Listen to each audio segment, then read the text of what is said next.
Muy probablemente hayas oído que hay que tener cuidado con la ingesta de colesterol, porque un exceso puede llevar a que se formen placas de ateroma que podrían acabar generándote un infarto de corazón o cerebral. Y también probablemente te suene eso de Danacol reduce el colesterol. ¿Pero sabes realmente cómo funciona este producto? ¿Cómo consigue reducir el colesterol y si es eficaz? Bienvenido a un nuevo vídeo del canal Glutámica. Te voy a explicar algunas claves del colesterol y cómo funcionan los productos como el Danacol para reducirlo. ¿Pero realmente lo reducen o no? Quédate para descubrirlo.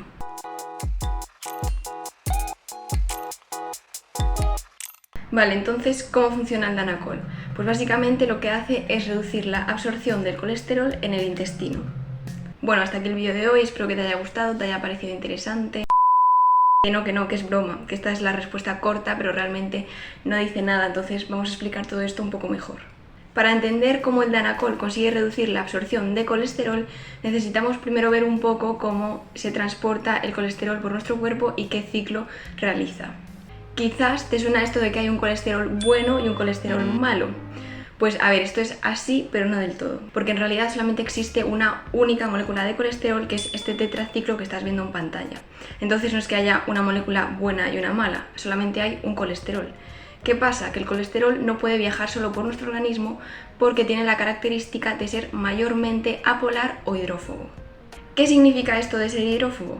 Pues básicamente todos los lípidos o grasas, que es lo mismo, son apolares o hidrófobos en la mayor parte de su estructura, lo que significa que repelen el agua por esa parte. Esta es la razón por la que si echas aceite en un vaso de agua, vas a ver que las gotitas de aceite se juntan entre sí, pero nunca se llegan a mezclar con el agua. Ahora que tienes esta imagen del vaso de agua con aceite en tu cabeza, imagina que el agua es en realidad los líquidos del cuerpo como la sangre o la linfa y el aceite es el colesterol. Como ves, sería un poco complicado transportar el colesterol, que es apolar, por este medio acuoso. Entonces, para esto hay una solución. La solución es que el colesterol se transporta en unas bolitas que llamamos lipopartículas. Las lipopartículas son como unas bolsitas formadas en el exterior por una capa de fosfolípidos y proteínas y que contienen en el interior el colesterol y otros lípidos como los triglicéridos. Los fosfolípidos son lípidos que tienen la característica de ser anfipáticos. Esto significa que por una parte de su estructura sí repelen el agua, pero por la otra no. Entonces esto permite generar un interior hidrófobo dentro de esta bolsita, que es donde podrían ir el colesterol y los otros lípidos, y en cambio por el exterior son hidrófilos y esto permite que puedan estar en contacto con el agua presente en la sangre o la linfa sin ningún problema. O sea, que las lipopartículas son como el taxi del colesterol en nuestro cuerpo. El caso es que existen distintos tipos de lipopartículas según su composición exacta. Vamos a hablar de tres para simplificarlo al máximo: los kilomicrones, las HDL y las LDL. Las siglas HDL y LDL, que seguramente te suenen, significan High Density Lipoparticles y Low Density Lipoparticles, o sea que serían básicamente partículas de alta y baja densidad. Esto ya nos indica que las lipopartículas tienen distintas densidades y esto se debe a sus respectivas composiciones en proteínas y lípidos. Si tienen más proteínas van a ser más densas y si tienen más lípidos van a ser menos densas. Entonces las LDL, que son menos densas, tienen menos proteínas y más lípidos que las HDL. De los kilomicrones, que quizás te suenen menos, vamos a hablar en unos minutos, pero primero vamos a empezar por las HDL y LDL. Estos dos son los que se conocen como colesterol bueno y malo. El colesterol bueno sería el HDL, porque altos niveles de HDL están asociados a un menor riesgo cardiovascular, y este lo que hace es transportar el colesterol desde los tejidos hasta el hígado. En cambio, el LDL hace el trayecto inverso, transporta el colesterol desde el hígado a los tejidos. Además, el LDL es el colesterol malo porque altos niveles de este son los que se asocian a riesgo cardiovascular. ¿Por qué? Porque el LDL es el que tiende a acumularse en nuestros vasos formando esas placas de ateroma que son peligrosas por dos motivos. Por una parte pueden engrosarse tanto que acaben taponando el vaso, y por otra parte pueden desprenderse y viajar por el torrente sanguíneo como trombos y finalmente también acabar taponando un vaso de menor calibre. ¿Qué pasa si se tapona un vaso? Pues que deja de haber riego sanguíneo en esa zona de ese órgano y le dejan de llegar por tanto nutrientes y oxígeno. Si se taponase un vaso del corazón, se daría un infarto de corazón, y si se taponase un vaso que riega el cerebro, habría un infarto cerebral. Las diferentes lipopartículas se forman en distintas partes de nuestro cuerpo y permiten transportar el colesterol por diferentes tramos de su recorrido. El circuito que sigue el colesterol en nuestro cuerpo se compone de los ciclos exógeno y endógeno. El ciclo exógeno comienza con el colesterol incorporado con la dieta. En realidad existen dos fuentes de colesterol, el que incorporamos con la dieta y el que nosotros mismos podemos sintetizar.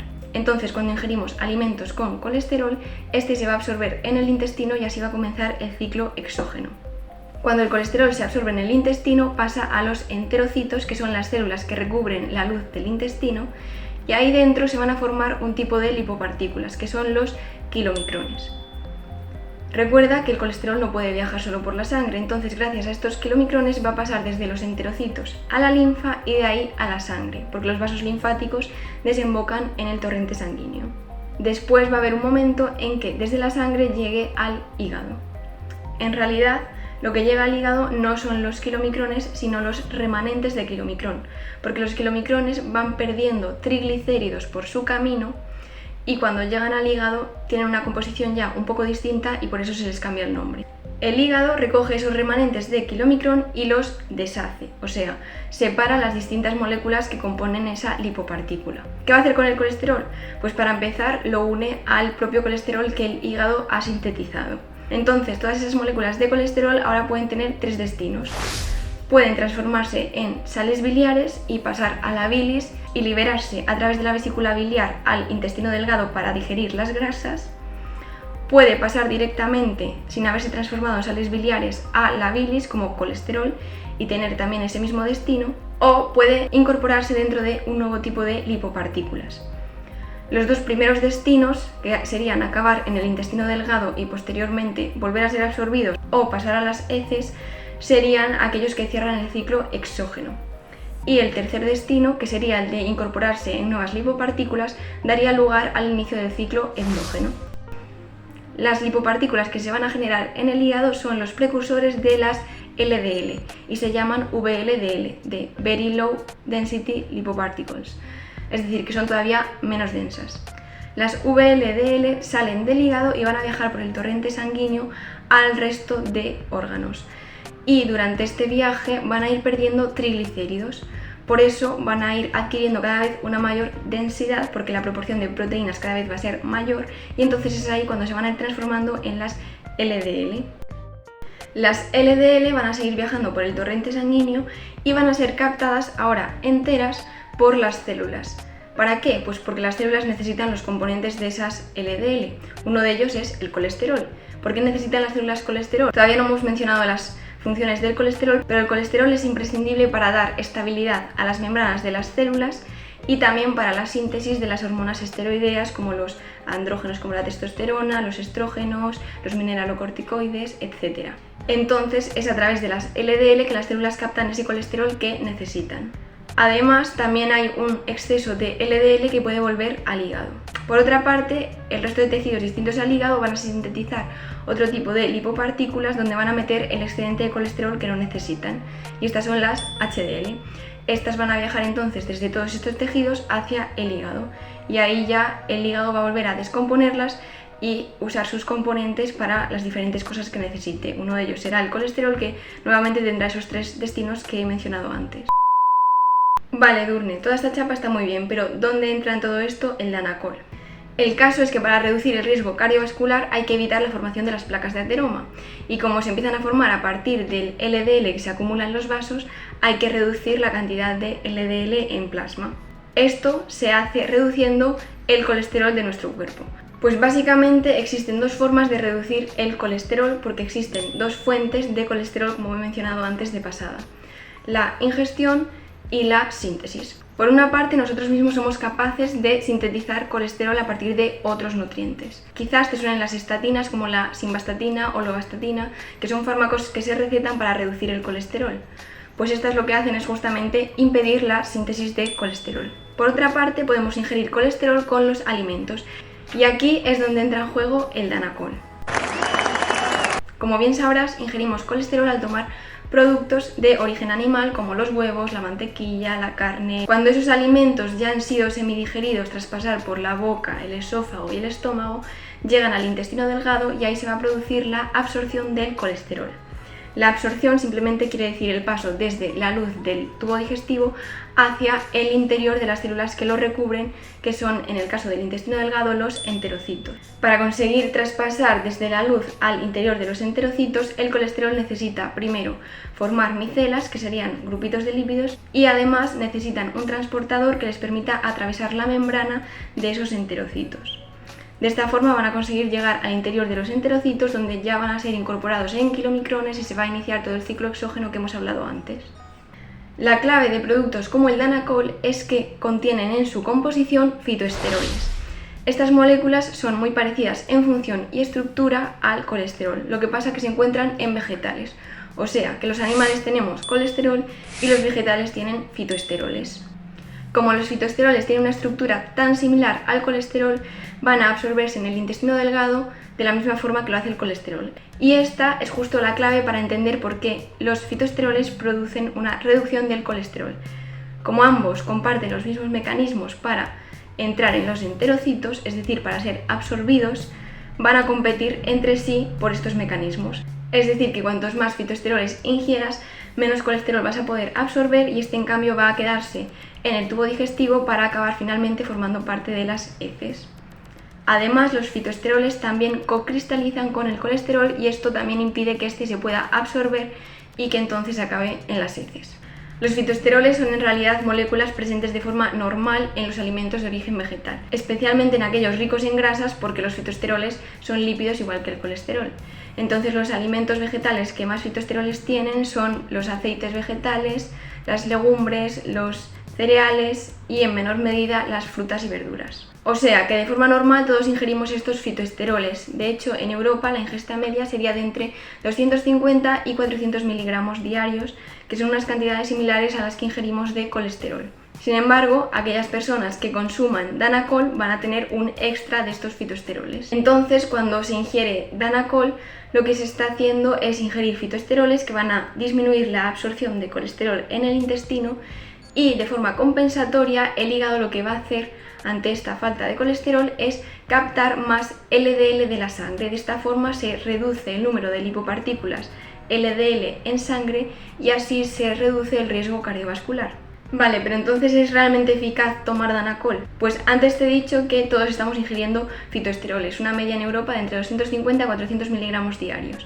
Con esta dosis tendríamos una reducción del LDL en plasma de un 2-3%. Si llegamos a dosis más altas de 1500-2000 miligramos diarios, lo cual solo se puede hacer a través de la ingesta de productos o suplementos como el Danacol, podríamos llegar a reducir el LDL en plasma hasta un 9%.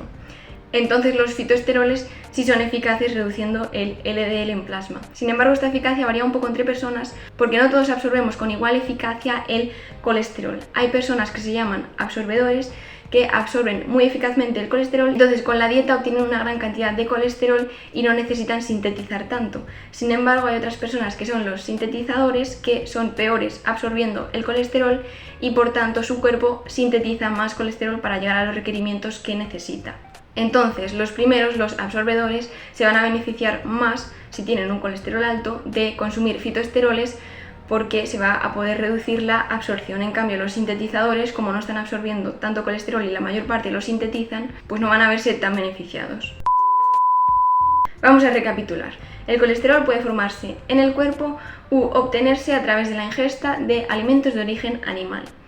Sea como sea, para transportarse por nuestro cuerpo necesita una ayudita porque es muy apolar. Esta ayudita son las lipopartículas, los kilomicrones, LDL y HDL. Lo más saludable y asociado a un menor riesgo cardiovascular es tener alto el HDL y bajo el LDL. Esto es porque el LDL es el que se acumula formando las placas de ateroma. ¿Cómo se consigue evitar la formación de estas placas? Pues reduciendo el LDL a través de las estatinas que impiden la síntesis de colesterol o a través de los fitoesteroles con productos como el Danacol que impiden la absorción del colesterol. Y para terminar, quiero recalcar que el colesterol es totalmente imprescindible para la vida. Como he dicho antes, es necesario para dar estabilidad a las membranas celulares, permite la síntesis de sales biliares y de hormonas esteroideas. entonces no es tan malo como a veces nos lo pintan. Pero como también os he dicho que nosotros somos capaces de sintetizarlo, no es necesario que ahora te hinches a comer mantequilla y embutidos. Bueno, esto es todo lo que quería contar por hoy, así que espero que te haya gustado el vídeo, te haya parecido entretenido, interesante y muchas gracias por verme.